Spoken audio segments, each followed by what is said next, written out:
বর্তমান সময়ে ইউজারের data security নিয়ে ইউজাররা অনেক সচেতন। আপনার সাইটটা যদি ইউজার ইউজ করার সময় জানতে পারে যে আপনার সাইটে কোনো ধরনের সিকিউরিটি নেই বা ইউজারের ডেটার কোনো নিরাপত্তা নাই, ইউজার কখনোই দ্বিতীয়বার আপনার সাইটটা ইউজ করবে না।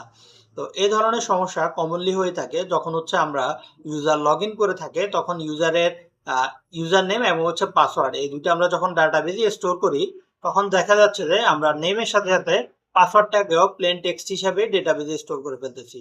তো আপনি যদি ডেটাবেজে প্লেন টেক্সট স্টোর করে ফেলেন, কোনোভাবে যদি ডাটাবেজ কম্প্রোমাইজ হয়ে যায়, আপনার যত ইউজার আছে সব ইউজারের ডেটা কিন্তু কম্প্রোমাইজ হয়ে যাবে বা সব ইউজারের ডেটা লিক হয়ে যাবে। এই ধরনের সমস্যা সলভ করার বিভিন্ন ওয়ে আছে। যখন আপনি ইউজারের ডেটা অর্থাৎ পাসওয়ার্ডটা ডেটাবেজে স্টোর করবেন, অবশ্যই আপনি এটাকে প্রথমে হ্যাশ করে নেবেন এবং আপনি অবশ্যই ভ্যালিডেশন ইউজ করবেন। বিভিন্ন ধরনের ফর্ম ভ্যালিডেশন আছে, অর্থাৎ আপনি চাইলে জর্ড ইউজ করতে পারেন, ফর্ম ইউজ করতে পারেন বা কাস্টম জাভাস্ক্রিপ্ট লিখে আপনি ইউজারের ডেটাকে ভ্যালিডেট করতে পারেন। এতে করে আপনার ইউজারের ডেটা সেফ থাকার একটা প্রথম ধাপ আপনি সম্পন্ন করে ফেললেন। ধন্যবাদ।